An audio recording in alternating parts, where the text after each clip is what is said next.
British Bangla welfare ট্রাস্টের পক্ষ থেকে বিভিন্ন গার্ডেনে চারা ও বীজ বিতরণের যে সুন্দর উদ্যোগ নেওয়া হয়েছিল, সেই উদ্যোগের অংশ হিসেবে আমাদের গার্ডেনেও কিছু নাগামরিচের চারা লাগিয়েছিলাম। আলহামদুলিল্লাহ, সেই ছোট্ট চারাগুলো আজ বড় হয়ে আমাদের গার্ডেনটাকে শুধু সবুজেই ভরিয়ে দেয়নি, বরং প্রচুর নাগামরিচের ফলন দিয়েছে। সত্যি বলতে এই দৃশ্যটা আমাদের জন্য আনন্দের, গর্বের এবং একই সঙ্গে বাঙালির শিকড়ের সঙ্গে এক অন্যরকম সংযোগের অনুভূতি তৈরি করেছে। কারণ আমরা বাঙালিরা খাবারের সঙ্গে কাঁচামরিচের সম্পর্কটা খুব ভালোভাবেই বুঝি। এক বাটি গরম ভাত, পাশে একটু শাকসবজি বা ভর্তা, আর সঙ্গে একটা দুটো কাঁচামরিচ। এই অসাধারণ খাবারের মধ্যেই যেন আমাদের শৈশব, আমাদের পরিবার এবং আমাদের গ্রাম বাংলার স্মৃতি লুকিয়ে আছে। আবার বিকেলের নাস্তায় এক প্লেট মুড়ি, পেঁয়াজ আমাদের বাঙালি সংস্কৃতির খুব পরিচিত একটি স্বাদ।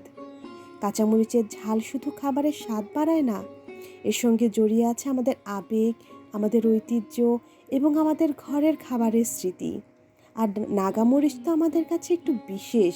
এর ঝাল যেমন তীব্র, তেমনি এর প্রতি বাঙালির ভালোবাসাও কম নয়। আগে হয়তো বাজার থেকে কিনে খেতাম, কিন্তু আজ যখন নিজের হাতে লাগানো একটি ছোট্ট চারা গাছ থেকে এত মরিচ ধরতে দেখি, তখন আনন্দটা সত্যি অন্যরকম। মনে হয় মাটির সঙ্গে আমাদের যে সম্পর্ক, সেটাকে আবার নতুন করে অনুভব করছি। এই ছোট্ট উদ্যোগ আমাদের আরও একটি বিষয় মনে করিয়ে দেয়, একটি চারা শুধু একটি গাছ নয়, একটি চারা মানে সম্ভাবনা। আজ আমরা একটি চারা লাগালাম, কাল সেটি ফল দিল, আর সেই ফলন হয়তো একটি পরিবারের খাবারের টেবিলে বাঙালির পরিচিত স্বাদ ফিরিয়ে আনবে। ব্রিটিশ বাংলা ওয়েলফেয়ার ট্রাস্টকে তাই আন্তরিক ধন্যবাদ ও কৃতজ্ঞতা জানাই এমন একটি সুন্দর উদ্যোগ নেওয়ার জন্য।